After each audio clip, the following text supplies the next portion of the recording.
Did you know that you could turn your next international vacation into a humanitarian effort by simply taking with you one extra suitcase? Well, my guest today here on the Edge of Adventure podcast tells us how the organization that he works with can provide and fill that suitcase with much needed medical supplies for clinics in need around the world. Bobby D'Souza from Not Just Tourists joins the show today from his hometown in Toronto, where he helps travelers who truly care to add some adventure and purpose into their travels. That's today, right here on the Edge of Adventure podcast.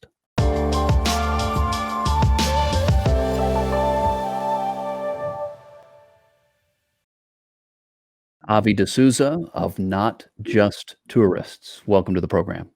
Thank you. Thanks for having me. Great to see you and looking forward to this interview. You have a very creative idea and you're doing great work. So looking forward to it. Thank you. Thank you. All right, sir. Not Just Tourists. You came up with an idea to do what?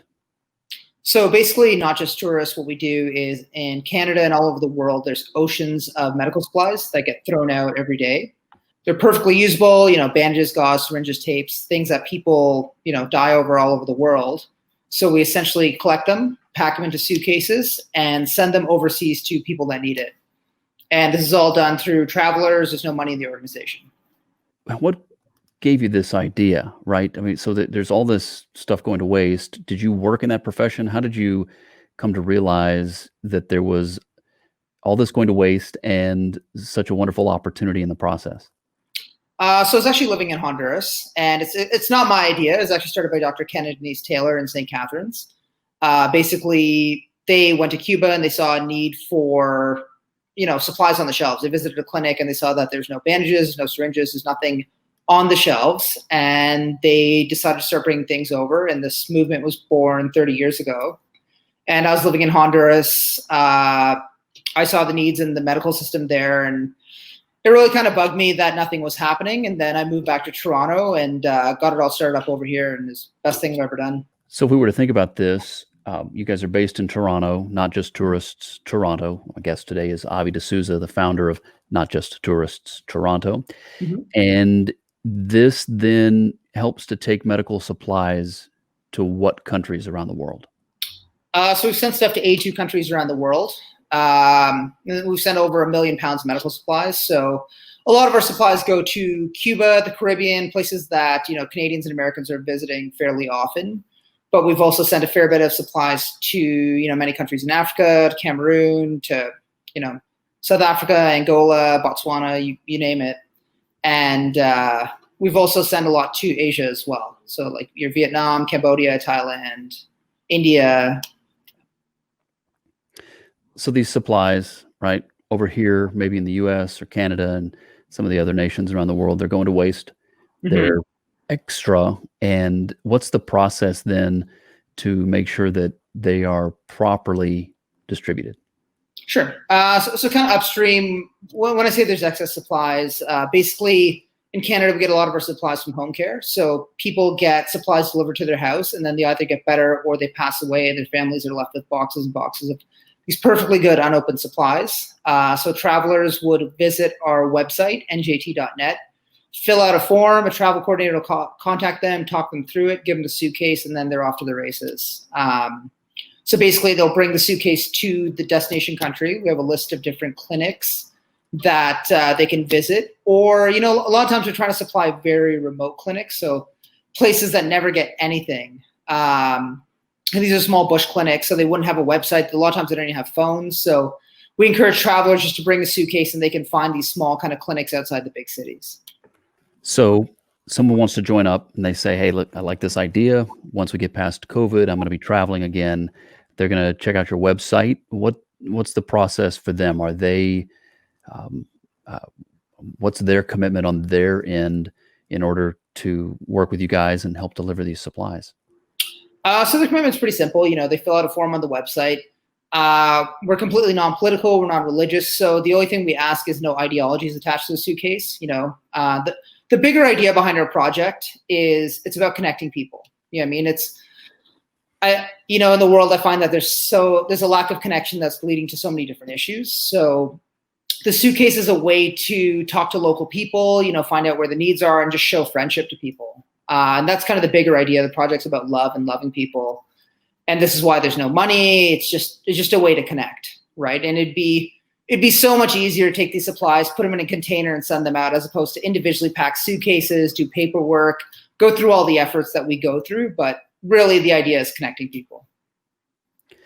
What kind of a difference is this making? I'm sure you've been doing this for 6 years. You're very passionate about it. Mm-hmm. What are some of the stories you can tell us about clinics maybe that had no real supplies, and then you guys are able to bless them in this way with these items? So we love to get stories back, and this is kind of how we know we're making a difference. We get stories back from Cuba all the time about, we got one story back from a gentleman who dropped off supplies to a clinic, and he was saying he's talking to someone in the reception, and they were saying that to get an insulin syringe, he has to walk 6 miles, and a lot of times he can't get them. So he has to keep reusing the same needle over and over again until it doesn't break skin anymore. So simple things like, syringes that we take for granted, there it's such a difficulty, and it could lead to infections and this kind of stuff. We hear stories from all over the world about doctors who, they don't have gloves, right? So either they work without gloves, which leads to the spread of infection, or they will take gloves and wash them and hang them out to dry, So things that we really take for granted here, it makes all the difference in the world. We were lucky to get a massive donation 2 years ago of 20 million N95 surgical masks, and astronomical volume. And we're lucky to be able to send them all over the world. And now I think with COVID and everything that's happening, we're just really happy that those masks are in these countries that now, it's so difficult for a developing country to get masks and outbid other countries. So it's something that we're really proud of. What are the organizations, the medical facilities that work with you guys? And the idea that comes to my mind is, do you need additional medical facilities to work with you, right? Is it possible for them to sign up to work with you guys and make some of these additional supplies available? Yeah, absolutely. So on our website, we have a submit a clinic request. So any clinic can submit what their needs are, what their capacity is, how many doctors and nurses, if they're looking for anything specific, like ECGs or umbu bags or anything like that, they can put that all there. And then when we have chapters all over Canada, now in the US and the UK as well. So the bigger idea is we're a movement. We're trying to spread to as many different places in the world as possible and collectively kind of fill their needs. So if Toronto can't do it, then maybe Orange County in California can do it, or maybe Colorado can do it, or Austin, Texas. So what's the process like? Walk me through it. If someone signs up with you to be a humanitarian, a tourist turned humanitarian, to work with you guys to take a suitcase of these supplies, how does that work? Are they deciding where they're going? Are you deciding where they're going? And what's it like on the ground once they arrive? So it could be either or, right? Basically, the first step is filling out the form. Erin, our travel coordinator, will walk you through the whole entire process, so you don't have to have experience with this. There's no medicine in any of the suitcases, which is super important. It's all medical supplies. So there's nothing illegal in there. We have customs documents that explain what it is, that it's sent with, it's a humanitarian gift. It's not going to be resold in the country. There's no ideology. There's no politics attached to it. It's just to help people. So the traveler will go take that through customs. Normally there's no issues. They land on the other side.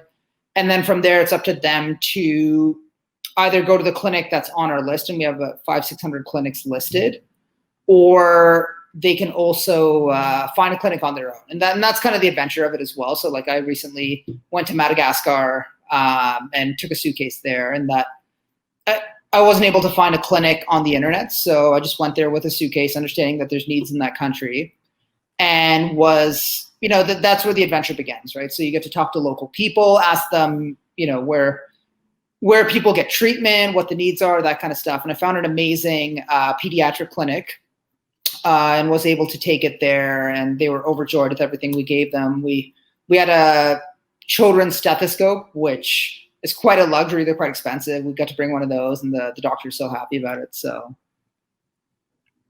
what have been some of the favorite or your favorite trips that you've taken that obviously Madagascar, this one must stick out in your memory. Are there any others that you think, yeah, that was life-changing for me to get to help out in that way? Yeah, I've taken suitcases quite a few places. I took multiple suitcases to the Philippines, and that was amazing because I actually linked up with a medical mission over there, and we're able to use those supplies in a small clinic that had been set up in the typhoon-affected area. So that was just serendipitous and really cool. Taking supplies to Ecuador was amazing as well. I find there's always like a lot of serendipity involved in these trips where you won't know where to go, but then, the right forces will connect with you to make sure that these supplies go to the right places. And people are just so happy to help, like when they hear what the project's about, when they hear that there's no money in the organization, they just go out of their way to help you. They'll drive you places, they'll make introductions, and it's really cool. It's always a highlight of my trip. We are talking today with Avi D'Souza. He's the founder of Not Just Tourists Toronto, and it's great to have him on the show today as we learn a bit more about this program and encourage you as potentially a traveler that might like to help out in this way, or if you know of a medical facility that would have additional supplies that are going to waste, you can get in touch with his organization and find out the best way to get those medical supplies to them so they can get them distributed around the world through this program called Not Just Tourists. And where did this name come from, right? There's this idea that we travel the world and we are tourists. We're there to see and to experience the different things as a tourist. But there's something about it important to you and the people that founded the organization that, I don't know, like there's this responsibility we have to be more than that. Absolutely. I think the name says it all, but for me personally, I'd spent quite a bit of my younger years traveling. So I worked on cruise ships for a bit. I lived in Honduras for a bit, but I'd also backpack all over the world, and that was amazing. But it got to a point where I felt parasitic. I'd go to these places and have a great time, and I wouldn't be able to give anything back. And I generally prefer to travel in the developing world. So it was just kind of this gnawing feeling that I'm like, I'm coming here, I'm having a good time, but it's selfish, right? I could do more. So this is where this is why I really love the concept of Not Just Tourists, because it allows anybody to do it and allows people just to connect and really experience culture from a different lens, which I find is lacking in travel. This is the Edge of Adventure podcast. Avi D'Souza is our guest today, founder of Not Just Tourists in Toronto. So, look, I don't even like bringing up COVID-19 because it's been such a downer. I know that it has affected you guys. I've been to your website. I see that some of this operation obviously has been halted. Right. As this clears, are you guys ready to kick it into gear? Maybe, I don't know, is it going to be January? We're not sure when things are going to really open up. You guys ready to get this thing rolling again and distribute a great supply of these medical needs? Yeah, absolutely. It's something we're kind of waiting on, obviously, so every week when we put the suitcases together, we have 50 volunteers every Wednesday sort and pack the supplies. So a lot of manpower goes into it. Lately, obviously, with COVID and mass gatherings and that kind of stuff, we haven't been doing it. But we're really just waiting, like the supplies are there. We're still getting donations. So we're waiting for the time when we can actually put these supplies to good use. And right now, the need is greater than ever. You know what I mean? Like in developed countries, I guess we have the advantage of a more stable healthcare system. But all over the world, cases are spiking, and it's a budgetary thing as much as anything else, right? Where there's just not the same amount of budget to go around for gloves or masks or syringes or whatever it is. So there's never been a greater need, and there's never been a more important time to do what we're doing. You've also mentioned that this is run by volunteers. So these are people that are giving of their time. So the entire thing, all of this, every aspect of this that goes around, from the medical facilities that are making the donations to the people that are packing these suitcases and then ultimately taking the suitcases, it's all a volunteer effort? 100%. There's no money in the organization. We don't take a dime of donation. So we rely on just kind of the generosity of people to help pick up supplies. We rely on, organizations to give us space that we can pack the supplies in. Every step is a bit of, even suitcases, for example, people donate their used suitcases to us. So as much as we're a humanitarian organization, we actually do a massive amount of recycling environmental work as well, right? Where I mentioned earlier that we'd sent over 1 million pounds of medical supplies and equipment. That's 1 million pounds of supplies and equipment that are not in landfills and that they're actually being used for, the good of people. Is there something in particular that, you've mentioned masks right now, masks, gloves, we know in this particular time we're living in, those are extremely valuable. Mm-hmm. Are there other items that you've seen tend to be the ones most needed, or the ones that are creating the biggest shortfall in these countries? We're taking them for granted over here, Right. and then in these underdeveloped countries, for them it's potentially life changing. From the stories we get back, it's always the simple things, right? And this is why our suitcases are packed so simply. They're packed so that a bush clinic anywhere in the world can use the stuff. They're not excessively complicated. They don't need connectors and machines and that kind of stuff. So things as simple as like bandages and wound care kits. Like we get stories back about people using dirty rags to patch up wounds, or like clean instruments, basic things that are so useful that, we take for granted. You mentioned the kindness of strangers earlier. Mm-hmm. Okay, that must be a little bit of an adventure then. If you are going to a location, you've got this extra suitcase with these supplies, your job is to find a location that really needs them. Mm-hmm. And you're relying on the kindness of strangers. What's that like? Is that a little bit nerve-wracking, or is that the part that keeps you coming back for more? Glad you mentioned it both. I think it's so much fun to not plan anything. I hate planning things, to be honest. So I like to just show, and my style is different than other people. I like to just show up and trust that the universe is going to take care of me, not send me to my doom. And it always delivers. I don't know when it's going to hit, but like, for example, on the Ecuador trip, I was on a plane and I was going to the small town, and I didn't know anything. I didn't book anywhere to stay. I hadn't really done any legwork on this. And I didn't realize that the town I was staying at town I wanted to be at was an hour away. And I was just sitting beside a couple, and we started talking. We started talking about diving. And they're from Ecuador, barely spoke a lot of English, but we were able to talk about diving and the ocean.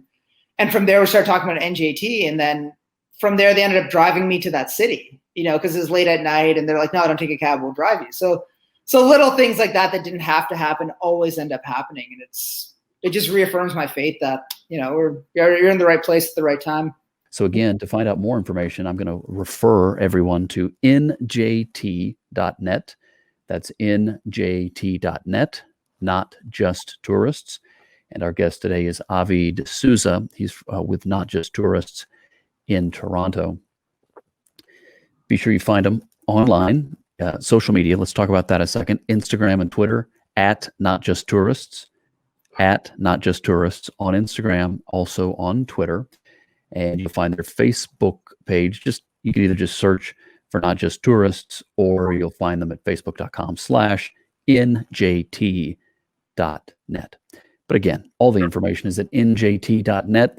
You can find out how you can help them, how you can take some supplies into these locations. You can also find out how, let's say you work in the medical industry in some capacity, and that there may be some clinics in the States or in Canada or in a country that has supplies going to waste, not just the U.S. and Canada, but I suppose pretty much anywhere that has these supplies going to waste. Get in touch with them, find out how they can help you put them to great use. Avi, okay, so you're a traveler. Mm-hmm. And you worked in the travel industry, and you felt like, I got to do more than just be there, than just go and see. Was there ever any other moment that kind of pushed you into this when you said, okay, I got to do something that matters? Yeah, a lot of moments. Like, I think it's always kind of been on the top of my mind from when I was a kid. I'm Indian. I used to go to India to visit family when I was a kid, like every couple of years.